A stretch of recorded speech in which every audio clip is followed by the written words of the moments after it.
बिना hair transplant के बालों को कैसे रीग्रो करें, how to regrow hair without hair transplant. Balding. No one wants to hear that word. And it's crazy that 25% of men start balding by the age of 21. That's why you have to be proactive to prevent hair loss. आपने सब try कर लिया होगा, hair oil, supplements, महंगे shampoos, but still आप जब mirror में देखते हैं तो आपको अपनी रिसीडिंग हेयरलाइन दिखती है, या फिर अपने थिन होते हुए स्कैल्प दिखता है, या फिर अपने थिन होते हुए हेयर दिखते हैं, स्कैल्प शो दिखता है, and you have that fear in your mind, क्या मैं भी अपने पापा चाचा की तरह या मामा नाना की तरह will I be balding like them. क्या करना चाहिए? सच तो ये है कि हेयर ट्रांसप्लांट इकलौता रास्ता नहीं है, दो surgery starts where medicine ends. आज की वीडियो में मैं आपको बताऊंगी वो साइंटिफिकली प्रूवन तरीके जिनको आप अपने घर पे यूज करके at least for the start you can have different methods of improving your hair. Honestly this is not just for hair. ये बाल सिर्फ बाल नहीं है, ये कभी कभी हमारी मूड को, हमारी कॉन्फिडेंस को और कभी कभी हमारी आइडेंटिटी को ही हिला देते हैं। Hi, my name is doctor Preeti Saraswat. I am an American board certified hair transplant surgeon. आज हम बात करेंगे हेयर रीग्रो करने के उन साइंटिफिकली प्रूवन होम मेथड्स के जो एक बार हम पूरी बात कर लें, हो सकता है दोबारा इस चीज को आप कभी ना सुन पाओ। In fact there are 3 powerful techniques जो आज मैं आपको बताती हूँ, जो क्लिनिक्स में रूटीनली होती हैं, but let me discuss with you today. One big myth is कि लोगों को लगता है अगर एक बार हेयर फॉलिकल्स चले गए तो कभी वापस नहीं आएंगे। This is true for androgenetic alopecia. लेकिन अगर फॉलिकल्स सिर्फ वीक हुए हैं, हेयर थिनिंग हुई है, तो देयर आर मेथड्स जिनसे वो थोड़े थिक हो सकते हैं, थोड़े बेटर हो सकते हैं, एंड डेफिनेटली आपका स्कैल्प शो डिक्रीज हो सकता है, हेयर इंप्रूव हो सकते हैं। Do not forget to see all the methods, जिससे हो सकता है लास्ट तक आते आते आपको आपकी मतलब की चीज मिल जाए। And subscribe for weekly videos that blend science, simplicity and real solutions. Let us quickly listen 3 simple mistakes जो अक्सर लोग कर जाते हैं बिना जाने कि ये आपको हार्म कर रही है। नंबर 1, हम स्कैल्प को ट्रीट नहीं करते। स्कैल्प के नरिशमेंट, उसका इन्फ्लेमेशन रिड्यूस करना, उसकी हेल्थ इंप्रूव करना को न ध्यान देते हुए हम हेयर स्ट्रैंड्स को ट्रीट करते हैं। डॉक्टर, मैंने केराटिन करा लिया जिससे मेरे हेयर स्मूथ लगे और वॉल्यूम दिखे, या फिर मैंने कोई और ट्रीटमेंट करा लिया जिससे मेरे हेयर बेटर लगे। आप ये सोचो कि आपने स्कैल्प में जो आपके हेयर रूट्स हैं उनके लिए कुछ नहीं किया, जो स्ट्रैंड्स हैं उनके लिए किया। तो सबसे पहला जो प्रॉब्लम लोग करते हैं अपने हेयर के लिए वो ये कि वो स्ट्रैंड्स को ट्रीट करते हैं, रूट्स को ट्रीट नहीं करते। Number 2, excessive oiling and massaging, बिना ये सोचे कि शायद क्लॉग्ड हो जाएंगे हमारे पोर्स या स्कैल्प क्लीन होगा कि नहीं, कोई बिल्डअप तो नहीं रह जाएगा। We keep on applying oils जो कि डेफिनेटली अच्छे हो सकते हैं, but then there has to be a routine. Number 3, ignoring early signs. अगर हेयर फॉल हो रहा है तो चलो ठीक है, हो जाएगा, कोई बात नहीं, मानसून है या डैंड्रफ ज्यादा हो गया इस बार इसलिए ज्यादा हो रहा है। एंड धीरे धीरे अगर स्कैल्प शो दिखने लगा, so there has been studies which show that scalp show ही तब होना स्टार्ट होता है जब हमारे 50% हेयर रिड्यूस हो जाए। So the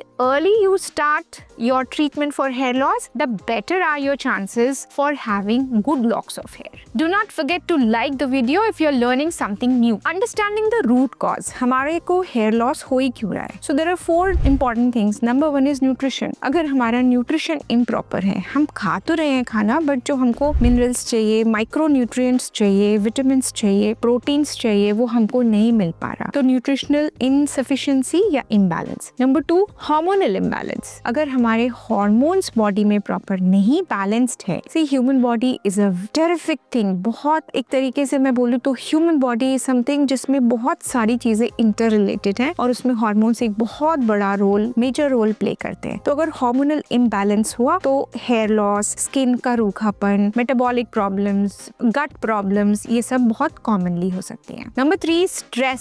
stress can always cause delusion effluvium अगर अक्यूट स्ट्रेस आया है। अदरवाइज भी क्रॉनिक स्ट्रेस, यानी एक लंबे समय तक अगर आप स्ट्रेस रहते हो तो भी वो सिग्नल सेंड करता है हेयर रूट्स के लिए कि हेयर थिन भी हो जाएंगे और हेयर गिरना भी स्टार्ट हो जाएंगे। And number 4, which is not the least, is chronic scalp inflammation, किसी भी कारण से कोई लोकलाइज्ड कारण है, जगह जगह फुंसियां हो रही हैं या किसी और कारण से इन्फ्लेमेशन है पूरे स्कैल्प में और बहुत लंबे समय तक है, it can always lead to hair loss and show of scalp. Good news is that most of it can be reversed अगर हम अर्ली पकड़ लें, तो हम बहुत सारी चीजों को बेटर कर सकते हैं, बहुत सारी चीजें हमारे हाथ में है। Do not forget to write in the comment section अगर आपको इस समय कुछ पूछना है। Now let us talk 3 real solutions जो क्लिनिक्स में होते हैं, जिनको आप घर में एक स्पेशल तरीके से कर सकते हैं। Number 1 is no level laser therapy. ये एक डिवाइस है जो आप अपने घर में रख सकते हो। This is FDA approved for hair loss. इसको हम बोलते हैं photo bio modulation. Photo means light, bio means living organism से रिलेटेड, मॉड्यूलेशन मीन्स हमने मॉड्यूलेट कर दिया, चेंज कर दिया। तो अगर हम हेयर के रूट्स को स्टिमुलेट कर दें ग्रो करने के लिए लो लेवल लेजर थेरेपी से, तो वो आपको हेल्प करेगा। Number 2 is micro needling along with minoxidil. Why? Because minoxidil लगाना इज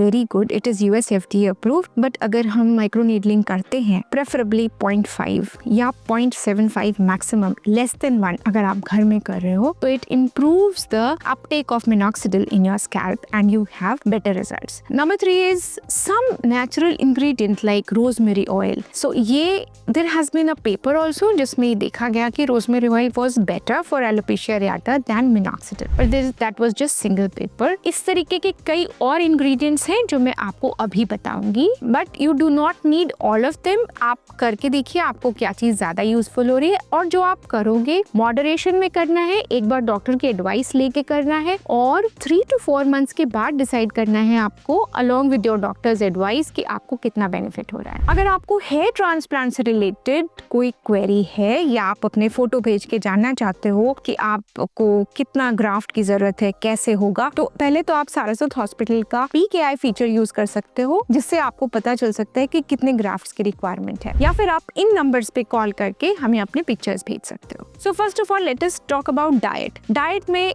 केराटिन जो हेयर का प्रोटीन है वो प्रोटीन है, so you need adequate protein. So number 1 is you should have adequate protein in your diet. Number 2 is proper iron, zinc and folic acid होना चाहिए जो haemoglobin को बेटर रखे, जो हमारी ऑक्सीजन कैरिंग कैपेसिटी है ब्लड की वो अच्छी रहे, हेयर फॉलिकल्स को ऑक्सीजन न्यूट्रिशन मिलता रहे। Number 3 is low level of vitamin D is a very very common finding nowadays. Vitamin D कम होने की वजह से hair loss is becoming very rampant. So रोज की प्रैक्टिस में वी सी कि vitamin D deficiency, vitamin B12 deficiency and serum ferritin deficiency is the commonest. तो हमको ये लेवल्स चेक करा के इसकी दवाई लेनी है और अपने फूड में वो आइटम्स रखने हैं जो हमारी इसकी पूर्ति करे। Fourth which is much hyped is biotin. Biotin की कमी बहुत कम देखने को मिलती है, बट बहुत सारे सप्लीमेंट्स बायोटिन करके होते हैं, तो ये खराब नहीं है, आपकी हेयर को बेटर ही करेगा, बट ये बहुत ज्यादा हाइप्ड है, उतना ज्यादा इसकी डेफिशिएंसी भी नहीं है। Do not forget to add nuts, spinach, curry leaves and good sources of proteins like legumes and chickpeas अपनी डाइट में, जिससे कि आपका प्रोटीन और माइक्रोन्यूट्रिएंट्स का लेवल बढ़े। Stay till the end for the link of video which will tell you best sources of protein for hair growth. Most hair oils are just oils, but a few of them have actual, real, active ingredients. Let me tell you a few of them. One of them can be Redensil, which is actually growth stem cell activator, जो आपके hair root के stem cells को activate कर देगा. Number 2 is caffeine, जो locally DHT blocker भी है. Number 3 is Amla, Brahmi and Bhingraj. They also act locally and improve hair growth. Number 4 is Manjishtha and Chandan, red sandalwood to be very precise. ये आपके scalp का inflammation कम करेगा and hair की growth बढ़ाएगा. So actually it will detox the scalp and control the inflammation. They aren't just traditional, they are now time tested and clinically relevant. You can see the link for a good hair oil in the description below. अगर आपको पता करना है best protein कौन सा है for hair growth, you can click the link on the left. और अगर आपको पता करना है 5 shocking reasons why men go bald in their 20s, you can click the link on the right.